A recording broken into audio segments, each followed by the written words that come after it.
ரொம்ப திடீர்னு தான் இருந்துச்சு. இப்போ பார்க்குறப்போ ஓகே ஒரு சஸ்பென்ஸ் இருந்துச்சு, கடைசி வரைக்கும் என்னவா இருக்குமோ அப்படிங்கிற ஒரு பதட்டம் இருந்துச்சு. ஒன்லைனாக பார்க்குறப்போ ரொம்ப சிம்பிளான லைனாக தெரியுது. ஐயோ, ஃபஸ்ட்டு படம் நான் பட்ஜெட்டு பெருசாக யோசிக்க முடியாது. அப்போது இதுக்குள்ளே என்ன வித்தியாசம் காட்டலாம்? இந்த கதை நம்ம நடிக்கலாமா வேண்டாமா, நடிக்கலாமா வேண்டாமா, நடிக்கலாமா வேண்டாம்னு ஓடும். திடீர்னு நடிக்கலாண்டா அப்படின்னு ஒன்று தோணும் இல்லையா? அந்த ஒரு மூமெண்ட் வந்து அந்த ஸோ கம்ப்ளீட்டாக பார்க்குறப்போ அவ்வளோ குவாலிட்டியாக எடுத்துருக்கிறீங்க. ஸோ அதில் என்னென்ன மெனக்கெடுக்கெல்லாம் எடுக்க வேண்டியிருந்துச்சு? ஸோ நைட் ஷூட்டில் என்னென்ன சவால்கள்லாம் சந்திச்சிங்க சார்? கிராசிங் எல்லாம் பார்த்து போனோம். லைட்டை தூக்கிட்டு போவாங்க, திடீர்னு ஆர்ட் டிபார்ட்மெண்ட் வருவாங்க. இதெல்லாம் கொஞ்சம் கவனமாக நாங்கள் பண்ணுறது கொஞ்சம் சவாலாக இருந்தது. பட் எந்த இடத்துலையும் ஒரு சின்ன ஒரு அசம்பாவிதம் கூட எங்களுக்கு நடக்கல. பட்டெல்லாம் போட்டிருக்கீங்க, ஆனால் தேடலில் கேட்டிங்கன்னா கேஸ்ட்ரோ அப்படிங்கிறாங்க உங்களுடைய பேரை.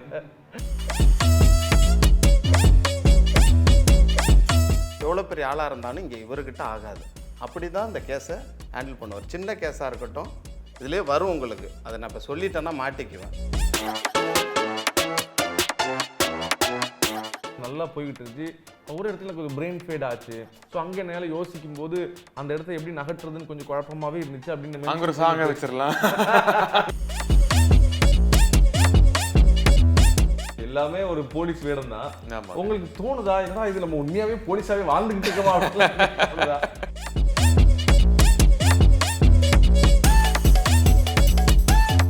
குட் பேட் அக்லி படம் பாத்தீங்களா சார்? ஃபுல்லாக நைட் வச்சு செஞ்சுட்டாங்க. அதனால நைட் ஷோ போய் படம் பார்க்கறதுங்கிறது கஷ்டம். நைட் தூங்கிட்டு வந்து தெம்பில்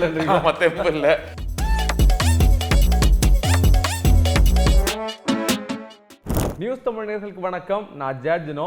இன்னைக்கு நம்ம ஷோட கெஸ்ட் யாருன்னு பார்த்தீங்கன்னா 10 ஹார்ஸ் படக்குழு நம்மளோட இணைஞ்சிருக்கிறாங்க. அந்த வகையில் படத்தோடைய இயக்குனர் இளையராஜா சார். வணக்கம். வணக்கம் சார். அண்ணா வணக்கம். வணக்கம். ஹீரோவா திரும்பி பார்க்குறோம், ரொம்ப சந்தோஷமா இருக்கு. நம்பர் 1ல ஸ்டார்ட் பண்ணி இன்னைக்கு 10 ஹார்ஸில் வந்து நிற்குது. எப்படி இருக்கு பயணம்? முதல்ல பயணம் பற்றி நான் பெருசாக யோசிச்சதில்லை. ஆனால் அந்தந்த கட்டங்களில் எடுக்கிற முடிவுகள் மட்டும் தான் நான் பார்ப்பேன். அடுத்து என்னங்கிறது தான். அப்படி பார்க்கும்போது இந்த பயணம் அஃப்கோர்ஸ் உங்கள் எல்லாருடைய சப்போர்ட்டோட ரொம்ப நல்லா தான் இருக்குது. நல்லா தான் நல்ல தொடர்ச்சியாக பார்க்குறோம். நிறைய நல்ல கதைகளை தேர்ந்தெடுத்து பண்ணிக்கிட்டே இருக்கிறீங்க. குறிப்பாக இந்த படத்துடைய ஃபர்ஸ்ட் லுக் வரும்போதே ஒரு மிகப்பெரிய கவனத்தை ஈர்த்துச்சு. குறிப்பாக சொல்லணும் அப்படின்னா எனக்கு பர்சனலாக பார்க்கும்போது நான் முதல்ல ஒரு கைதி படத்தை பார்க்குறப்ப எனக்கு என்ன ஃபீல் கொடுத்துச்சோ, எவ்வளோ நம்பிக்கை அந்த படத்தின் மேலே எனக்கு கொடுத்துச்சோ அதே மாதிரியான ஒரு சாயல் தெரிஞ்சிச்சு. ஒரு நம்பிக்கையே ட்ரெயிலர் பார்க்குறப்போ கொடுத்துச்சு. ஸோ படத்தோட ஜேர்னி சொல்லுங்கள் சார், எப்படி இது ஸ்டார்ட் ஆச்சு? ஸோ மற்றபடி அது கைதியினுடைய சாயல் அப்படிங்கிறது வெறும் லுக்கிலையும் ரெண்டும் ஒன் நே த்ரில்லருங்கிறது தான். ஸோ அந்த யூனிவர்ஸ்ல இந்த படம் வராது.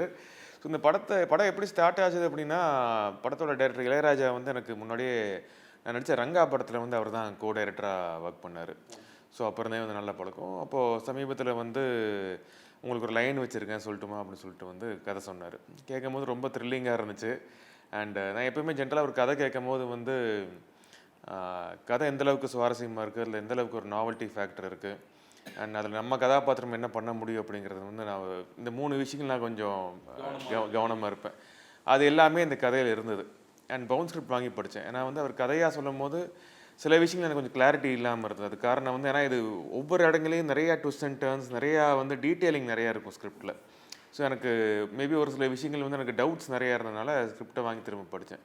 படிக்கும்போது ரொம்ப பிடிச்சிருந்தது. ஸோ உடனே பண்ணலாம் அப்படிங்கிற மாதிரி ஒத்துக்கிட்டேன். ஓகே சார் சொல்கிற மாதிரி இப்போ கதை சொல்லும்போது மேபி சில பேருக்கு சரியா சொல்ல வரது. கதை சொல்லும்போது கதை சூப்பராக தான் சொன்னார். இந்த கதையினோட ஃபார்மேட் எப்படின்னா, நம்ம கதை கேட்கும் போது ஏதாவது ஒரு இடம் நம்ம மிஸ் பண்ணியிருந்தா கூட வந்து நம்மளுக்கு அடுத்தது வந்து திரும்ப ரீகனெக்ட் பண்ணி அது வரும்போது நம்மளுக்கு இது அங்கே கனெக்ட் ஆகுது இங்கே கனெக்ட் ஆகுதுன்னு நம்மளுக்கு ஒரு கன்ஃபியூஷன் ஒன்று இருக்கும். அதனால தான் எனக்கு ஒரு கிளாரிட்டிக்காக நான் வந்து பவுன் ஸ்கிரிப்ட் வாங்கி படித்தேன். ஸோ ஸ்கிரிப்ட் கேட்கும் போதும் படிக்கும் போதும் என்ன கிளாரிட்டி இருந்துச்சோ அதே தெளிவோட தான் படத்தையும் எடுத்திருக்காரு. இல்லை படத்தை ட்ரெய்லரை பார்க்கும்போது கொஞ்சம் வேற மாதிரி இருக்கு, நேரில் பார்க்குறப்ப ரொம்ப சார்ந்த சொரும்பியா இருக்காரு. செட்டில் ஃபயராக இருப்பார். அப்படியா? ஆமாம். Super sir. ஸோ ஒரு இயக்குனராக உள்ளே வரும்போது நிறைய ப்ரெஷர்கள் இருக்கும், நிறைய கடமைகள்லாம் இருக்கும். ஸோ நீங்கள் இந்த படத்தை பண்ணுறப்ப எடுத்தோடனே ஓகே சொல்லிட்டாரா இல்லைன்னா யோசிச்சாரா? எப்படி உண்மையை சொல்லுங்க. இல்லை சார், நான் உண்மையாக சொல்லணும்னா சார் சொன்ன மாதிரி நான் சார் கூட வந்து ரங்காவில் கோ டைரக்டராக ஒர்க் பண்ணும்போது சாரு கூட கொஞ்சம் எனக்கு பழகிறதுக்கு வாய்ப்பு கிடைக்கும். அங்கே வந்து ரொம்பலாம் இது பண்ணிக்கிட்டலான்ட்டு அப்பப்போ பேசும்போது அவர் நடவடிக்கையெல்லாம் பார்ப்போம். நம்ம அவரை மைண்ட்லேயும் வச்சுப்போம். சரி, அப்போ நம்ம ஒரு கதை எழுதும்போது வேற ஒருத்தவங்கள்ட்ட நான் போகிறது அவ்வளோ ஈஸி கிடையாது. ஃபஸ்ட்டு படம் அப்போ நான் சாருக்கிட்ட நம்ம அப்ரோச் பண்ணுவோன்னு சொல்லிட்டு லைனை சொன்னேன். லைன் சொல்லும்போது என்ன தான் இது பண்ணியிருந்தாலும் சார் கதையை கிளியராக நான் சொல்லிட்டேன். பட் சார் சொன்னது மாதிரி தான், எனக்கு இங்கே சொல்கிற பாயிண்ட் வந்து ஃபஸ்ட் ரீலில் சொல்கிறது நான் கிளைமேக்ஸ் கிட்ட கூட போய் இணையும். அப்போது நான் அதை சொல்லும்போது நான் லைனாக தான் சொல்லுவேன், ஆனால் எடிட்டிங்கில் தான் மாற்றணும். அதுலேயுமே சில குழப்பம் இருக்கும்போது சார் என்ன சொன்னான்னா, கதை எனக்கு புரிஞ்சிருச்சு இல்லையா, நீங்கள் வந்து பவுண்ட் ரெடி பண்ணிட்டீங்களா, ரெடி பண்ணிட்டேன், அப்போ நீங்கள் கொடுத்துருங்க, மற்ற விஷயங்கள் நம்ம அடுத்து உடனே பண்ணிடலாம், ஆனால் எனக்கு கதை பிடிச்சிருக்கு, பட் நான் கிளியராக நான் தெரிஞ்சுக்கணும் அப்படின்னாரு. அப்புறம் நான் கொடுத்த பிறகு கொடுத்துட்டு 1 வீக் படிச்சுட்டு சொன்னாங்க, எனக்கு ஓகே தான் இல்லையா, நம்ம ஸ்டார்ட் பண்ணலாம் அப்படின்னாங்க. இதுதான் உண்மை, அவர் சொன்னது பவுண்டு படிச்சுட்டு தான் எனக்கு ஓகே சொன்னார். பட் எனக்கு அந்த ஈஸியாக அந்த வாய்ப்பு கிடைச்சது என்னென்னா, நான் ஒர்க் பண்ணதுனால சரி என்னையும் தெரிஞ்சதுனால கொஞ்சம் உடனே சொல்லுங்கள் அப்படின்னு சொன்னாங்க. அதுதான் எனக்கு கிடைச்சது. அதனால் கிளியராக அது சொன்னதெல்லாம் உண்மை தான், எந்த மாற்றமும் இல்லை. இப்போ இந்த ட்ரெய்லர் பார்க்குறப்ப ரொம்ப திடீர்னு தான் இருந்துச்சு. இப்போ பார்க்குறப்போ ஓகே ஒரு சஸ்பென்ஸ் இருந்துச்சு, கடைசி வரைக்கும் என்னவா இருக்குமோ அப்படிங்கிற ஒரு பதட்டம் இருந்துச்சு. ஒன்லைனாக பார்க்குறப்ப ரொம்ப சிம்பிளான லைனாக தெரியுது. ஒரு பஸ்ஸில் போகிறப்ப ஒருத்தங்க இறந்துடுறாங்க, யாரு கொள்றாங்க அப்படிங்கிறது தான் கதை இல்லையா? ஆமாம் ஆமாம் சார். ஸோ இது வந்து எனக்கு தெரிஞ்ச ஆல்ரெடி ஒரு சக்ஸஸ் ஃபார்முலா மாதிரி தோணுது. ஏன்னா இந்த மாதிரி இப்போ ஆன்லைனில் பார்த்தீங்கன்னா நிறைய கேம்ஸ்லாம் இருக்கும். ஸோ கிட்டத்தட்ட அந்த மாதிரி கேம்ஸில் கூட இப்போ ஆடியன்ஸ் வந்து இணைச்சு பார்க்குறது என்ன அப்படின்னா, ஓகே யார் அந்த கொலையாளியாக இருப்பாங்க அப்படிங்கிற ஒரு எண்ணம் கடைசி வரைக்கும் போயிட்டே இருக்கும்போது அந்த கதையோட ஒன்றியே இருப்பாங்க, அது உள்ளே போகும். ஸோ இந்த கதையில் என்னென்ன விஷயங்கள் ரொம்ப கஷ்டமாக இருந்துச்சு? இந்த மேபி ஸ்க்ரீன் பிளேயாக இருந்துச்சா, எதில் ரொம்ப மெனக்கிட வேண்டியிருந்துச்சு? இல்லை சார், நான் வந்து இது ஃபஸ்ட்டே எடுக்கும்போதே நான் ஒரு சவாலான கேள்வியோடு தான் இந்த கதை ஸ்டார்ட் பண்ணோம். ஒரு த்ரில்லரோ ஒரு ஹாரர் பண்ணும்போது ஒரு இடத்த தான் ப்ளேஸ் பண்ணி ஆகணும். ஃபஸ்ட்டு படம் நான் பட்ஜெட்டு பெருசாக யோசிக்க முடியாது. அப்போது இதுக்குள்ளே என்ன வித்தியாசம் காட்டலாம் அப்படின்னா, ஒரு க்ரைமை வந்து ஒரு ஓடுற வண்டியில் வச்சா அது சவாலாக இருக்கும். இதை ஃபஸ்ட்டு நம்ம சூஸ் பண்ணிக்கிட்டு தான் கதையை டெவலப் பண்ணும்போது உள்ளே நான் எவ்வளோ இடத்த போய் தொடுறேனோ அவ்வளோ தூரத்துக்கு யோசிக்க வேண்டி இருந்தது. அப்போ நான் இதை எழுதும்போது எனக்கு சவாலானது தான். அதான் ஒரு சின்ன விஷயந்தான். இதை யார் கொலை பண்ணியிருக்க முடியாதுன்னா ஆடியன்ஸ் நினைக்க வைக்கணும். அதை நம்ம கொடுக்கணுன்னா நம்ம கஷ்டப்பட்டு தான் ஆகணும். அப்போ பஸ்ஸுக்குள்ளே நான் யோசிக்க கேள்வி நானே பதில் நானே கொண்டு போயிட்டே தான் இருப்போம். அப்போ ஒரு இடத்துல ஒரு சின்ன பொருளை வந்து பெரிய ஒரு சின்ன பொருளுக்குள்ளே ஒரு பெருசாக வைக்க முடியாது. நம்ம வைக்க ட்ரை பண்ணுவோம். வச்சதுன்னா வைப்போம், இல்லைன்னா எடுத்துடலான்னு வச்சு ட்ரை பண்ணால் தான் எனக்கு கரெக்டாக சேர்ந்தது. இதில் கஷ்டம் இல்லை, நான் தெரிஞ்சு தான் இதை எடுத்திருக்கோம். அதனால் நடுவில் கஷ்டம்னு நான் எந்த இடத்துலையும் இந்த படத்தில். ஏன்னா சில இடத்துல சில பேர் பேசும்போது சொல்லுவாங்க நல்லா போய்கிட்டு இருந்துச்சு, ஒரு இடத்துல கொஞ்சம் பிரெயின் ஃபேட் ஆச்சு. ஸோ அங்கே என்னால் யோசிக்கும் போது அந்த இடத்த எப்படி நகட்டுறதுன்னு கொஞ்சம் குழப்பமாகவே இருந்துச்சு அப்படின்னு. அங்கே ஒரு சாங்கை வச்சிடலாம், அங்கே ஒரு காமெடி சீன், அந்த மாதிரி இதில் எதுவுமே இருக்காது. இது வந்து உங்களுக்கு ஃபுல்லாகவே நூல் பிடிச்ச மாதிரி தான் போகும். இதில் நீங்கள் ஒரு கதை சொல்லும்போது நீங்கள் கணிச்சிங்களா? ஓகே ஒரு கதை சொல்கிறாரு, அதில் யார் கடைசியை கொண்டு இல்லை கெஸ் பண்ணவே முடியல. இல்லை சுத்தமாக கெஸ் பண்ணவே முடியல. இதான் இந்த படத்தோட ப்ளஸ் பாயிண்ட் அதுதான். ஏன்னா பிகினிங்லேயே ஆடியன்ஸ் கெஸ் பண்ணிட்டாங்கன்னா வந்து அது வேறு. இது வந்து கடைசி வரைக்கும் யூகிக்கவே முடியல. இப்போ நான் வந்து நிறையா படங்கள் பண்ணியிருக்கேன், நிறையா படங்கள் பார்க்குறேன், நிறையா புக்ஸு படிக்கிறேன், நிறைய நாவல்ஸ் எல்லாம் நான் படிப்பேன். அப்படி இருக்கும்போது நம்மளுக்கு வந்து சரி இவங்களா இருக்குன்னு நம்ம வந்து ஒரு கெஸ்ஸிங் இருக்கும். அது நிறைய தடவை அந்த கெஸ்ஸிங் கரெக்டாகவும் ஆகும். பட் இதில் வந்து என்னால் கெஸ் பண்ணவே முடியல. அப்படியா? இப்போ நீங்கள் கடைசியாக அவர் ரிவீல் பண்ணி இவங்க தான் இதுக்கு தான் காரணம் சொல்லும்போது எப்படி இருந்துச்சு? அது ரொம்ப ஒரு கூஸ் பம்ப் மூமெண்ட்டாக தான் இருந்தது. ஆமாம், இதுக்கு மேலே நான் சொல்ல முடியாது, வெளியில் சொல்ல முடியாது. பட் எனக்கு வந்து அது அந்த எக்ஸைட்மெண்ட் ஃபேக்டர் வந்து இப்போ நம்ம ஒரு கதை கேட்கும் போது நம்ம பேரலாக ஒரு மைண்டில் ஜட்ஜ்மெண்ட் ஓடும். இந்த கதையை நம்ம நடிக்கலாமா வேண்டாமா, நடிக்கலாமா வேண்டாமா, நடிக்கலாமா வேண்டாம்னு ஓடும். திடீர்னு நடிக்கலாண்டா அப்படின்னு ஒன்று தோணும் இல்லையா? அந்த ஒரு மூமெண்ட் வந்து அந்த கிளைமேக்ஸில் அமைஞ்சது. ஸோ நீங்கள் வந்து நிறைய படத்தில் அதுவும் ரீசெண்டாக பார்த்தீங்கன்னா போலீஸாவே நடிக்கிறீங்க அப்படின்னு ஒன்று தெரியுது. ஆமாங்க, இது வந்து வாண்டடாக சூஸ் பண்ணல. இல்லை வாண்டடாக இல்லை பிரதர், இது வந்து தற்செயலாக அமைஞ்சது தான். நாய்கள் ஜாக்கிரதை படத்தில் ஃபஸ்ட் டைம் நான் போலீஸாக பண்ணது. அஃப்கோர்ஸ் உங்களுக்கே தெரியும் அந்த படம் வந்து ஒரு பெரிய சக்ஸஸ் அமைஞ்சது. ஸோ அதுக்கப்புறம் வந்து ஒருவேளை அந்த போலீஸ் கதாபாத்திரம் எனக்கு நல்லா சூட் ஆகுதுன்னு டைரக்டர்ஸ் ஃபீல் பண்ணியிருக்கலாம். அதனால தான் வந்து எனக்கு என்ன செலக்ட் பண்ணுறாங்க. ஸோ ஆல்டர்லையும் பார்த்துட்டோம், அதுக்கு முன்னாடியும் பார்த்தோம், இப்போ கபடதாரி வால்டர், அதுக்கப்புறம் ஆக்சுவலாக ஜாக்சன் துறையிலையும் வந்து போலீஸ் தான். ஸோ எல்லாமே ஒரு போலீஸ் வேடம் தான். உங்களுக்கு தோணுதா என்னடா இது நம்ம உண்மையாகவே போலீஸாகவே வாழ்ந்துக்கிட்டு இருக்கோமா? கொரோனா டைமில் போய் 4 கேஸ் ஏதாவது சால்வ் பண்ணியிருந்துருக்கலாம். அப்போ ஷூட்டிங்லாம் இருந்த டைம் இல்லை, கோவிட் லாக்டவுன் அப்போ போய் 2-3 கேஸ் சால்வ் பண்ணிருக்கலாம். அந்தளவுக்கு க்ரைம் த்ரில்லர்ஸ் கேட்டாச்சு. இல்லை வீட்டில் என்ன சொல்கிறாங்க, இது ஃபுல்லாக போலீஸாகவே இருக்கே, நடவடிக்கை கொஞ்சம் போலீஸாகவே மாறுது அப்படின்னு தான் கேட்குறாங்களா? இல்லை அப்படி அவ்வளோ இல்லை. இல்லை. ஸோ அந்த படத்தை பற்றி ஏதாவது டவுட்டு கேட்கும்போது கூட போலீஸாகவே ஏதாவது கேட்டாரா? அதாவது சந்தேகங்கள்லாம்? இல்லை சார், சார் வந்து சிலதெல்லாம் முன்னாடியே கேட்டிருக்கோம். அவர் எல்லா படங்கள்லேயும் இந்த கன்னெல்லாம் லோட் பண்ணுற ட்ரெய்லரில் பார்த்துருப்பீங்க. அதெல்லாம் சாருக்கு வந்து அவர் முன்னாடியே படங்களில் பண்ணதுனால இருந்தது. அந்த மாதிரி விஷயங்கள் தான். மற்றபடி சார் வந்து இந்த கேஸில் இந்த கதையில் இப்படி இருக்கணும் சார்னு சொல்லும்போது அவர் ஓப்பனிங் சீனில் ஒன்று காமிச்சது அதே மூடில் தான் படம் ஃபுல்லாக இருப்பார். அதனால் அவர்கிட்ட வந்து நான் வந்து எனக்கு இப்படி தான் வேணும் அப்படி தான் வேணும் இதை சொல்லி இது மாதிரி ஒன்று பண்ணுங்க சார்னும். சார் பெஸ்ட்டாக கொடுக்கலன்னா நம்ம கேட்கலாம். எனக்கு கிடைச்சது நான் அதை ஃபாலோ பண்ணிக்கிட்டு அதே மூடில் தான் இருந்தாங்க படம். அதனால் நான் எந்த இடத்துலையும் அவர்கிட்ட இவர் ஒரு இன்டெலிஜென்ட்டாகவும் இருக்கணும் உள்ள. அதனால் எனக்கு அதுதான் பெரிய ப்ளஸ் இந்த படத்துக்கு. அதனால் சார் எப்படி காமிக்கிறாங்களா அவர் உள்ளே இருக்கிறது என்னவா வேலை செய்யுதுன்னு நம்ம கண்டுபிடிக்க முடியாதுங்கள. அதில் கிளியராக இருந்தது எனக்கு கரெக்டாக போனது. அது அந்த ட்ரெய்லரை பார்க்குறப்ப எல்லாமே நைட் ஷாட்ஸ் அப்படிங்கிறப்ப கொஞ்சம் பிசிறு தட்டினா கூட அது அவுட்புட்டில் பெரிய டிஃபரன்ஸை உண்டாக்கிறோம். ஸோ கம்ப்ளீட்டாக பார்க்குறப்ப அவ்வளோ குவாலிட்டியாக எடுத்துருக்கிறீங்க. ஸோ அதில் என்னென்ன மெனக்கெடுக்கெல்லாம் எடுக்க வேண்டியிருந்துச்சு? ஸோ நைட் ஷூட்டில் என்னென்ன சவால்கள்லாம் சந்திச்சிங்க சார்? இல்லை சவால்கள் வந்து இது ஹைவேஸில் தான் சார் நடக்கும். இதில் வந்து எங்களோட கேமராமேன் வந்து ஜெய் கார்த்திக் சார். அவர் வந்து இதுக்கு ஃபுல்லாக சப்போர்ட்டிவ். நம்ம இந்த மாதிரி ஒரு மூடுன்னு சொல்லும்போது அவங்க தான் இந்த லைட்ஸ் எல்லாம் இப்படி வச்சா இது பெஸ்ட்டாக இருக்கும், பேக்கில் இந்த லைட் வைக்கணும் அப்படிங்கிறதெல்லாம் அவங்க தான் டிசைட் பண்ணுவாங்க. நம்மள்கிட்ட பேசும்போது கிளியராக சொல்லுவாங்க. இப்போ அவங்களோட நம்ம ஹைவேஸில் எடுக்கும்போது எங்களுக்கு சேஸிங்கு இந்த பஸ்ஸு ஃபுல்லாக அதுக்குள்ளே ஒரு 2 மணிக்கு தான் அதை கரெக்டாக பிளான் பண்ணும். இந்த 2 to 4 வந்து ஹைவேஸில் கொஞ்சம் லாரிங்க எல்லாம் ஓரமாக போட்டு நிறுத்தி தூங்குவாங்க. அந்த டைமை நம்ம சூஸ் பண்ணி வச்சுக்கிட்டு கரெக்டாக எடுக்கணும். சார் அந்த டைமில் வந்து கரெக்டாக இவருக்கு சேஸிங் எல்லாம் பண்ணும்போது கொஞ்சம் பாதுகாப்பு தேவை அப்படி சொல்லி எடுக்கிறது. அந்த இவங்களுக்கு மட்டும் இல்லை, யூனிட்டில் இருக்க எல்லாருமே கிராசிங் எல்லாம் பார்த்து போனோம். லைட்டை தூக்கிட்டு போவாங்க, திடீர்னு ஆர்ட் டிபார்ட்மெண்ட் வருவாங்க. இதெல்லாம் கொஞ்சம் கவனமாக நாங்கள் பண்ணுறது கொஞ்சம் சவாலாக இருந்தது. பட் எந்த இடத்துலையும் ஒரு சின்ன ஒரு அசம்பாவிதம் கூட எங்களுக்கு நடக்கலை சார். உண்மை அது கேட்கும்போதே சந்தோஷமாக இருக்குது. ஏன்னா நிறைய இடங்கள் அப்படி நடக்கிறப்ப கொஞ்சம் வருத்தமாக தான் இருக்குது. ஸோ நீங்கள் இந்த படத்தோட கேரக்டரில் பார்க்குறப்ப பட்டெல்லாம் போட்டிருக்கீங்க. ஆனால் ட்ரெய்லரில் கேட்டிங்கன்னா கேஸ்ட்ரோ அப்படிங்கிறாங்க உங்களுடைய பெயரை. பெயர் காரணம் பெயர் கெட்டப் எல்லாமே வந்து டைரக்டர் சொன்னது தான்.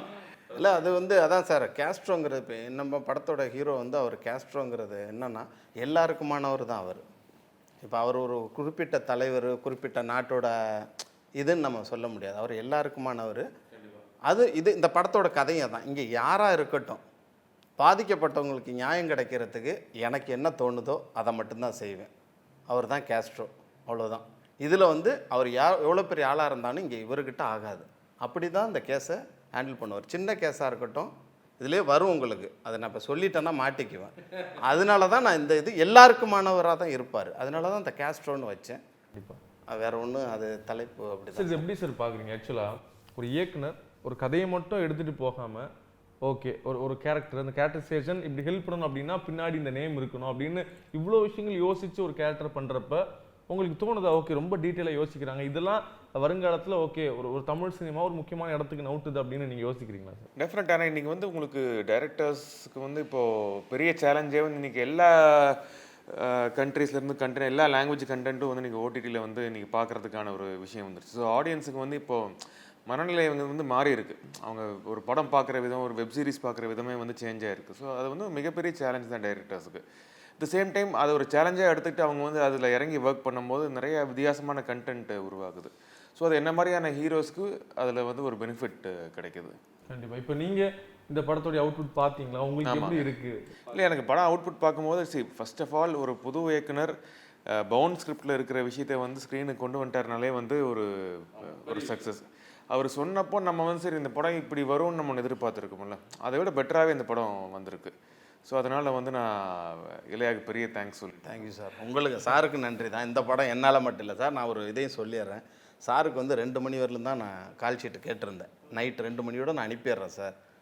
ஏன்னா நம்ம ஓடலாம். இல்லை அதில் என்னென்னா வந்து உங்களுக்கு மெயினாக 2 மணிக்கு மேலே ஷூட் பண்ண மாட்டேன் அப்படிங்கிற ஒரு இது கிடையாது. இதில் வந்து நிறைய டிரைவிங் ஷாட்ஸ் இருந்துச்சு. ஸோ நம்ம தூக்கத்தை அடக்கிட்டு நம்ம வந்து வண்டி ஓட்டும் போது வந்து அது வந்து சேஃப்டி கிடையாது. உங்களுக்கு எந்த அளவுக்கு இப்போ ட்ரங்க் அண்ட் டிரைவிங் எந்த அளவுக்கு ரிஸ்க்கோ அதே அளவுக்கு தூக்கத்தில் வண்டி ஓட்டுறதும் அந்த அளவுக்கு ரிஸ்க்கான ஒரு விஷயம் தான். அதனால் முடிஞ்ச அளவுக்கு 2 மணிக்கு மேலே டிரைவிங் ஷாட்ஸ் வைக்க வேண்டாம் அப்படிங்கிற மாதிரி நான் சொல்லுவேன். பட் சம்டைம்ஸ் உங்களுக்கு ப்ராக்டிகாலிட்டின்னு ஒன்று இருக்குது. உங்களுக்கு டிராஃபிக் எப்போ அடங்குதோ அப்போ தான் அதை நம்ம ஷூட் பண்ண முடியும். அந்த மாதிரி நிறைய டிஃபிகல்ட்டிஸ். அது வந்து எனக்கு வந்து 6 மணி வரலும் தான் வச்சுட்டேன் சார்.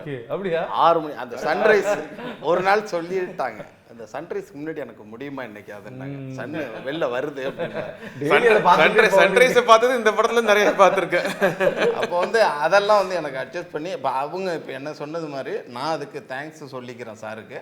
அப்புறம் இந்த மாதிரி நான் சொல்லிட்டு 2 மணின்னு சொல்லிட்டு 6 மணி ஒரு லட்சத்துக்கு சாரின்னு சொல்லிக்கிறேன் சார். ஐயோ இதெல்லாம் இருக்குது.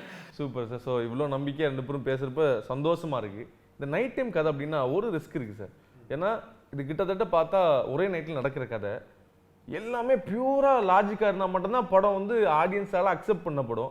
ஸோ எங்கேயாவது லாஜிக் தப்பிடுச்சுன்னா படம் அடி வாங்கிடும்ல. லாஜிக் அப்படிங்கிறதுக்கும் நம்ம எந்த டைம் ஷூட் கதை நடக்குதுங்கிறது அப்படி இல்லை. ஒரு நைட் டைமாக இருந்தாலும் உங்களுக்கு வந்து டே டைமாக இருந்தாலும் கதைக்கு தேவையான லாஜிக், அதுவும் வந்து இன்னைக்கு இருக்கிற சினிமாவுக்கு நீங்கள் லாஜிக் மீறல்கள் அதிகமாக நம்ம பண்ண முடியாது. அஃப்கோர்ஸ் கிரியேட்டிவ் லிபர்ட்டிங்கிறது அப்பப்போ கிடைக்கும். பட் அட் சேம் டைம் உங்களுக்கு நைட் ஷூட் அப்படிங்கும்போது மற்ற விஷயங்கள்லாம் சேலஞ்சிங்கான ஒரு இதுவாக இருந்தது நைட்டில் நடக்கிற கதை அப்படிங்கும்போது.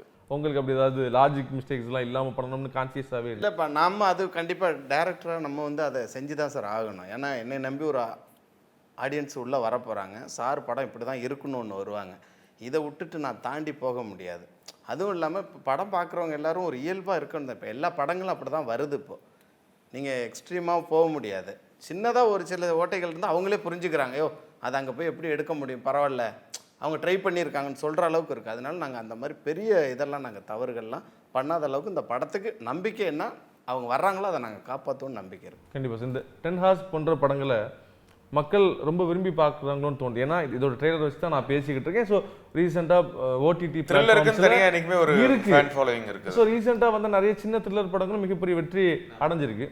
ஸோ நீங்கள் என்ன யோசிக்கிறீங்க? ஓகே, மக்கள் இந்த கமர்ஷியல் ஃபார்முலா வந்து வெளியில் வந்து இந்த மாதிரி படம் ஃபுல்லாக பார்க்க ஆரம்பிச்சாங்கன்னு நினைக்கிறீங்க? இல்லை, கமர்ஷியல் ஃபார்முலா அப்படிங்கிறது இன்றைக்கி இருக்கிற கமர்ஷியல் ஃபார்முலா என்னங்கிறத வந்து கண்டென்ட் தான். கண்டென்ட் வந்து ஓடுற கண்டென்ட்டாக இருந்துச்சுன்னா அதுதான் கமர்ஷியல் அப்படிங்கிறது.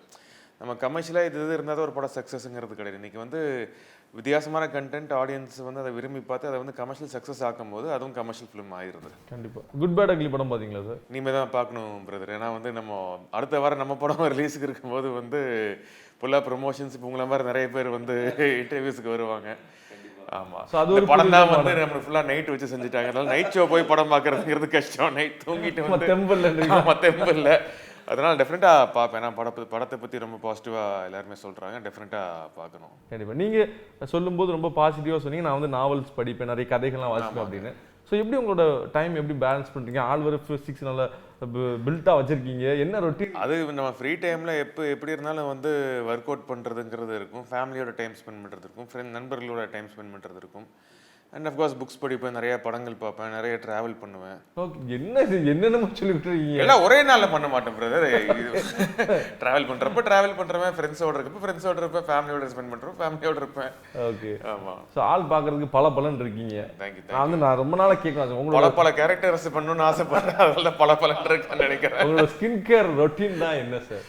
ஸ்கின் கேர் ரொட்டீன் ஒன்றுமே பண்ண மாட்டேங்க. என்ன அதை சொல்லி தர மாட்டேங்க பார்த்தீங்க? அதாவது இந்த நைட் ஷூட்டிங் வர படங்கள் தவிர மற்ற நேரம்லாம் நல்லா தூங்குவேன். சரிங்களா, நல்லா தூங்குவேன், ஹெல்த்தியாக சாப்பிடுவேன், முடிஞ்ச அளவுக்கு இந்த ஜங்க் ஃபுட்டெல்லாம் அவாய்ட் பண்ணுவேன். அண்ட் அதான் எக்ஸசைஸ் பண்ணுறது, நிறையா தண்ணி குடிக்கிறது, அந்த மாதிரி இருந்தாலே போதும். எக்ஸசைஸ் என்ன மாசம் இப்போ கொஞ்சம் எங்களை மாதிரி உடல் பருமனாக இருக்கக்கூடிய ஆட்களுக்கு? நானுமே உடல் பருமனாக இருந்து தான் நான் வந்து வெயிட் குறைச்சிருக்கேன். ஸ்கூல் படிக்கும் போதெல்லாம் பயங்கர குண்டாக இருப்பேன். அப்படியா? ஆமாம் ஆமாம். என்ன சார், என்ன டெக்னிக் ஃபாலோ அளவா சாப்பிடணும் எங்களுக்கு? இப்போ என்னைய பார்த்துக்குங்க சார். சரி, என்னைய மாதிரி அந்த அளவுக்கு ஒன்றும் தப்பா இல்லையா பிரதர்? எப்படின்னா ஒரு 4-5 வேளை சாப்பாடு உள்ள போயிடுது சார். அதுதான் ஒரு பிரச்சனை இருக்கு. எப்படி அந்த ஃபுட் இதை 4-5 வேளை சாப்பிட்றது அளவா சாப்பிட்டுருங்க, இல்லை அதை 3 வேளை ஆக்கிக்குங்க, இல்லை ஒரு வேளை ஸ்கிப் பண்ணிருங்க, சாப்பிடாம விட்டுருங்க. நீங்க எதுவும் டீப் ஃப்ரைடு சாப்பிடாம விட்டுருங்க. இந்த சுகர் அவாய்ட் பண்ணுங்க. இது ரெண்டும் பண்ணாலே வந்து பெரிய சேஞ்ச் இருக்கும். கண்டிப்பா, இதுவே பெரிய. எக்ஸசைஸ் பண்ணுங்க. எக்ஸசைஸ் என்ன மாதிரி சார்? புஷ்அப்பா, வெயிட்ஸ் பண்ணும், நம்மளுக்கு வெயிட்ஸ் பண்ணும், வாக்கிங் நிறைய பண்ணும். எது பண்ணாலும் ஓகே, நம்மளுக்கு எது பிடிக்குதோ அதை பண்ணும். ஏதோ ஒரு எக்ஸசைஸ் பண்ணும். கண்டிப்பா சார். ஆமா, நம்ம எல்லாருக்குமே வந்து ஏதோ ஒரு விஷயம் வந்து பிடிக்கும். உங்களுக்கு ஏதோ ஒரு கேம் இன்ட்ரெஸ்ட் இருந்தா டென்னிஸ், ஷட்டில் காக் மாதிரி, பேட்மிண்டன் மாதிரி ஏதாவது உங்களுக்கு பிடிச்சுன்னா அதை கற்றுக்குங்க. நிச்சயமா. சைக்கிள் பிடிக்குன்னா சைக்கிள் ஓட்டுங்க, குதிரை ஓட்ட பிடிச்சா குதிரை ஓட்டுங்க. ஸோ உங்களுக்கு எது பிடிச்சிருக்கோ அதில் எது அதை வந்து பண்ண வேண்டியது. சார் திரும்ப சாப்பிட்றதுக்கு வர போகிறதான் பிடிக்குது. ஓ, என்ன சாப்பிட பிடிக்கும் கேட்க வரீங்க? பிரியாணி பிடிக்கும். பிரியாணி பிடிக்குமா? ஆனால் பிரியாணி வந்து வெயிட் போடும். அது வந்து ரெகுலராக இல்லாமல் அதை வந்து அக்கேஷன்ஸுக்கு மாதிரி வச்சுக்கணும். ஸோ படங்கள்லாம் பார்க்குறீங்க, என்ன மாதிரியான படங்கள் பார்க்குறீங்க? எந்த நாட்டு படங்கள் பிடிச்சி? எல்லாமே பார்ப்பேன் பிரதர். அது இன்றைக்கி வந்து உங்களுக்கு நான் சொன்ன மாதிரி இந்த முன்னாடி ஓடிடி வர்றதுக்கு முன்னாடியே நம்ம வந்து அப்போ அந்த டிவிடி இருந்த காலகட்டத்திலேயே வந்து தேடி படங்கள் பார்ப்போம். இன்றைக்கி வந்து எல்லா கண்டென்ட்டுமே நமக்கு ஈஸியாக கிடைக்குது. அப்படிங்கும்போது எல்லா லாங்குவேஜ் படங்களும் எல்லா விதமான ஜானஸும் பார்ப்பேன். சூப்பர். ஸோ உங்களுடைய முதல் படம் வெளியாக போகுது, எங்களுக்கு ரொம்ப ஹாப்பியாக இருக்குது. நீங்கள் பேசும்போதும் அந்த படத்து மேலே வச்சுக்க நம்பிக்கையும் உண்மையாகவே ஒரு பாசிட்டிவான விஷயங்களை கொடுக்குது. நீங்கள் மக்கள் இந்த படத்தை எதுக்காக பார்க்கணுன்னு ஆசைப்படுறீங்க? எங்களுக்காக பார்க்கணும். சார் சொன்ன மாதிரி ஓப்பனாக இருந்துச்சு. இல்லை சார், இது வந்து ஒரு த்ரில்லர் படம், ஒரு இன்வெஸ்டிகேஷன் பார்க்குறவனே ஒருத்தவங்களும் ஒரு ஏதாவது டிஃப்ரெண்ட் இருக்கான்னு பார்க்குறாங்க.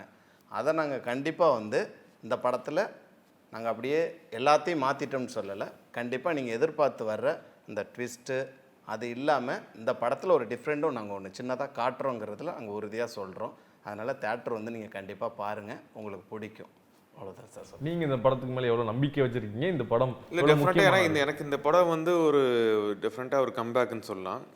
அஃப்கோர்ஸ் நீ கம்பேக்குங்கிற வார்த்தை எல்லாத்துக்குமே யூஸ் பண்ணுறாங்க. இன்றைக்கி வந்து ஒரு ஹீரோ ஒரு 4 படம் ஹிட்டு கொடுத்து 5வது ஒரு படம் சரியாக போகாமல் திரும்ப ஒரு ஹிட்டு கொடுத்தா கம்பேக்குன்றாங்க. அதனால் வந்து கம்பேக்குங்கிறத எதுக்கெல்லாம் யூஸ் பண்ணலாங்கிறது எனக்கு சொல்ல தெரியல. பட் இந்த படத்தை பொறுத்த வரைக்கும் இன்றைக்கி ஒரு நிறையா படங்கள் இப்போ ப்ரீ ரிலீஸ் நடக்கிறதுங்கிறது வந்து ஒரு பெரிய ஒரு சேலஞ்சாக இருக்குது. அந்த வகையில் இந்த படம் 10 hours வந்து 5 ஸ்டார் செந்தில் சார் அந்த படத்தை பார்த்துட்டு முன்கூட்டியே வந்து படத்தோட தேட்ரிக்கல் ரைட்ஸ் மட்டும் இல்லாமல் நிறைய படங்கள் தேட்ரிக்கல் வாங்கியிருக்காரு. சமீபத்தில் வீரதீர சூரன், அப்புறம் கருடன் படம், மகாராஜாலாம் அவர் தான் வந்து ரிலீஸ் பண்ணார். பட் தேட்ரிக்கலையும் தாண்டி மொத்த ரைட்ஸையும் வந்து வாங்கியிருக்கிறது இதுதான் முதல் படம். ஸோ அவர் இந்த படத்தை வாங்கினது வந்து எங்களுக்கு இந்த படத்தை மேலே இன்னுமே வந்து ஒரு பெரிய நம்பிக்கையை கொடுத்துருக்கு. ஸோ அவருக்கு ஒரு பெரிய தேங்க்ஸ் நான் சொல்லிக்கிறேன். இந்த படம் மிகப்பெரிய வெற்றியுடைய வாழ்த்துக்கள். செய்திகளை உடனுக்குடனும் துல்லியமாகவும் தெரிந்து கொள்ள சப்ஸ்கிரைப் பண்ணுங்க.